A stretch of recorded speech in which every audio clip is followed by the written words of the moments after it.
What is the source of your passion for public service? Well, my parents immigrated from Albania and we ended up in the Bronx. And my dad worked 3 jobs while learning English. He was the oldest of 8 kids.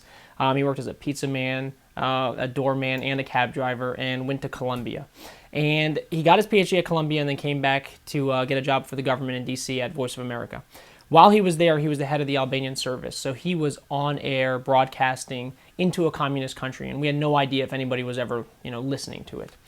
As communism began to crumble in Albania, it turned out that everybody was listening to my dad on the radio. So we kind of grew up seeing our father as somebody who had had such an impact on an entire country. So what he was able to do as just one person has always been a source of inspiration for me in understanding that public service matters. You can actually have a real impact on people's lives. And because of his work, and he's my dad and I'm the oldest of 4 kids, I always wanted to kind of emulate what he had done.